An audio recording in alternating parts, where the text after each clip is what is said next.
Hi, welcome to Saji's Innovations. മധുരമുള്ള അച്ചാറുകൾ trend ആയിക്കൊണ്ടിരിക്കുന്ന ഈ സമയത്ത് നമ്മളിന്ന് ഉണ്ടാക്കാൻ പോകുന്ന അത്യാവശ്യം മധുരമുള്ള ഒരു അച്ചാറാണ്. നമ്മൾ ഡേറ്റ്സിൻ്റെ ഒക്കെ അച്ചാർ നമ്മൾ കഴിച്ചിട്ടുണ്ട്. ഞാൻ തന്നെ റംബൂട്ടാൻ കൊണ്ട് അച്ചാർ ഉണ്ടാക്കിയിട്ട് നേരത്തെ അപ്ലോഡ് ചെയ്തിട്ടുണ്ട്. അപ്പോൾ ഇന്ന് നമ്മൾ ഉണ്ടാക്കാൻ പോകുന്നത് ആപ്പിൾ കൊണ്ടുള്ളൊരു അച്ചാറാണ്. അധികം ആരും കേൾക്കാൻ ചാൻസ് ഇല്ലാത്തൊരു അച്ചാറാണ് ആപ്പിൾ കൊണ്ടുള്ള അച്ചാർ എന്ന് പറഞ്ഞാൽ. ആപ്പിൾ ഞാനിത് ഇവിടെ വാങ്ങി വെച്ചിട്ടുണ്ട്. 1 കിലോ ആപ്പിളാണ് ഞാൻ എടുത്തിരിക്കുന്നത്. ഇത് വളരെ ചെറിയ ആപ്പിളാണ്, കണ്ടോ. ഇത് വളരെ വില കുറഞ്ഞ ആപ്പിളും കൂടി കേട്ടോ. ആപ്പിൾ ഇപ്പം കുറച്ച് എന്താ പറയുക, വില കുറഞ്ഞ് കിട്ടുന്ന സമയമാണ്. ഇത്രയും ആപ്പിൾ 1 കിലോ ആണുള്ളത്. ഈ 1 കിലോ ആപ്പിളിന് 80 രൂപ ഞാൻ കൊടുത്തിരിക്കുന്നത്, 80 റുപ്പീസ്. അപ്പോൾ ഇത് വളരെ ഈസി ആയിട്ട് എല്ലാവർക്കും ചെയ്യാമെന്ന് മനസ്സിലായല്ലോ. പിന്നെ നമ്മൾ അച്ചാറുണ്ടാക്കാൻ ആപ്പിൾ എടുക്കുമ്പോൾ ശ്രദ്ധിക്കേണ്ട വേറൊരു കാര്യം, കുറച്ച് പുളിയുള്ള ആപ്പിളായിരിക്കും നല്ലത്. അപ്പോൾ നമ്മളെ ഗ്രീൻ ആപ്പിളില്ലേ, ഗ്രീൻ ആപ്പിളാകുമ്പോൾ അത്യാവശ്യം പുളി ഉണ്ടാവും. അപ്പോൾ ഞാനിപ്പോൾ ഈ ആപ്പിൾ കഴിച്ചപ്പോഴും കുറച്ച് പുളിയുള്ളത് കാരണം ഇതിൽ അച്ചാറുണ്ടാക്കാമെന്ന് വെച്ചു. അപ്പോൾ നമുക്ക് ഇതിനെ 1 by 1 ആയിട്ട് നോക്കാം എങ്ങനെയാണ് ആപ്പിൾ കൊണ്ട് അച്ചാറുണ്ടാക്കുക. സാധാരണ അച്ചാറുണ്ടാക്കുന്ന പ്രൊസീജിയറൊക്കെ തന്നെയാണ്. ഞാൻ നിങ്ങളൊന്നും കൂടെ ഉണ്ടാക്കിയാണെങ്കിൽ ബെസ്റ്റ് അച്ചാർ നമുക്ക് എങ്ങനെ ഉണ്ടാക്കാം. അപ്പോൾ ആദ്യം നമുക്ക് ഈ ആപ്പിളിൽ നിന്ന് കട്ട് ചെയ്തെടുക്കാം. ഓക്കെ, ആപ്പിൾ കട്ട് ചെയ്യുമ്പോൾ നമ്മൾ തൊലിയോടെ തന്നെ കട്ട് ചെയ്തെടുക്കുക. തൊലി കളയേണ്ട ആവശ്യമില്ല കേട്ടോ.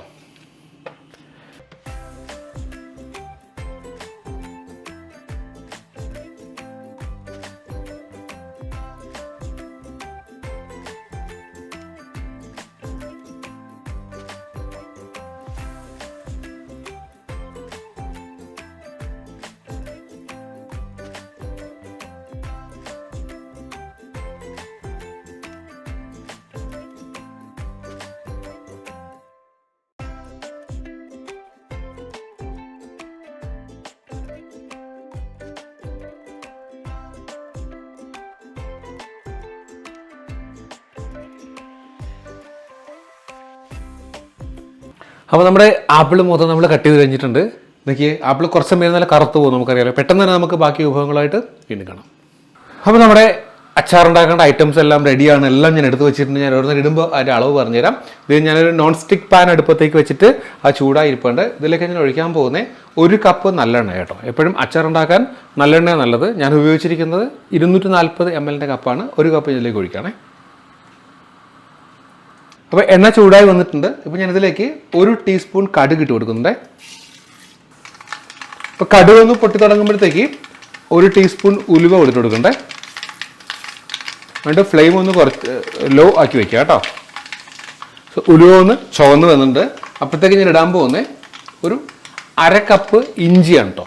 ഇഞ്ചി വളരെ ചെറുതായി അരിയെടുത്തിട്ടുണ്ട്. 1/2 കപ്പ് എന്ന് പറയുമ്പോൾ 4 ടേബിൾ സ്പൂൺ ഉണ്ടാവും കേട്ടോ. 1/2 കപ്പ് തന്നെ വെളുത്തുള്ളി ഇട്ട് കൊടുക്കണ്ടേ. വലിയ കഷ്ണം രണ്ടായിട്ട് മുറിച്ചിട്ടുണ്ട്, ബാക്കി മുഴുവൻ ഇട്ടിട്ടുണ്ട് കേട്ടോ. അച്ചാറിനാകുമ്പോൾ വെളുത്തുള്ളി എത്രയായാലും ടേസ്റ്റാണ്.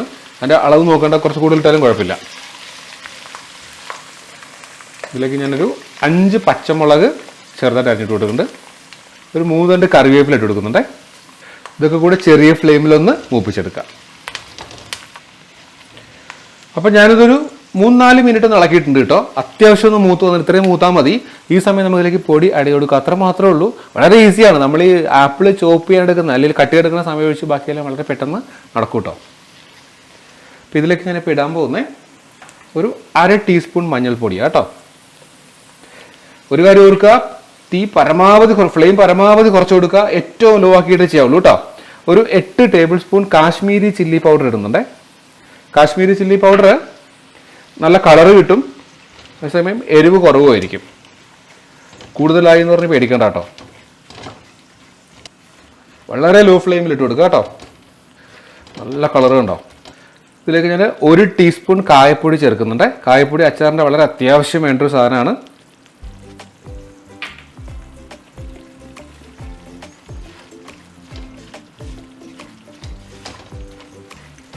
ഇനി ഇതിനാവശ്യമായ ഉപ്പ്, ഒരു 5 ടീസ്പൂൺ ഉപ്പ് ഞാൻ ആഡ് ചെയ്യുന്നുണ്ട്. അവസാനം കുറവാണെങ്കിൽ നമുക്ക് പിന്നെ ആഡ് ചെയ്യാം കേട്ടോ.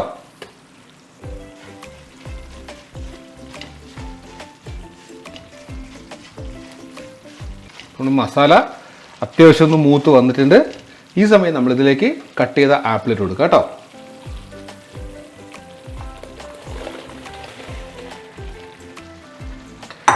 ആപ്പിളിട്ട് നന്നായിട്ട് ചേർത്ത് കൊടുക്കാം ഈ മസാലയുമായിട്ട്.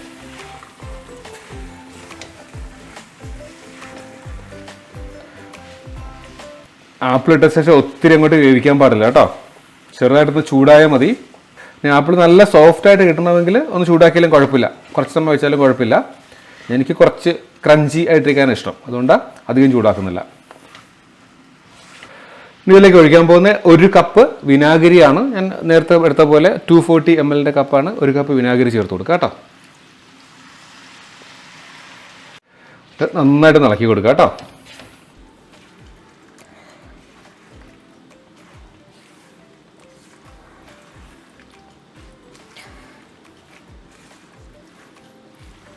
അപ്പോൾ നമ്മുടെ വളരെ യമ്മി ആൻഡ് ക്രഞ്ചി ആയിട്ടുള്ള ആപ്പിൾ അച്ചാർ റെഡി ആയിട്ടുണ്ട്. ഒരു കഷ്ണം ഞാൻ ടേസ്റ്റ് നോക്കട്ടെ. ഈ സമയത്ത് നോക്കിയിട്ട് ഉപ്പ് വേണമെങ്കിൽ ആഡ് ചെയ്ത് കൊടുക്കുക കേട്ടോ.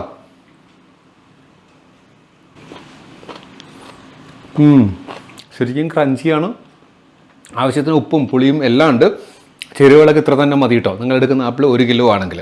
അപ്പോൾ ഞാനിപ്പോൾ ഫ്ലെയിം ഒന്ന് ഓഫ് ചെയ്ത് കൊടുക്കുകയാണ്.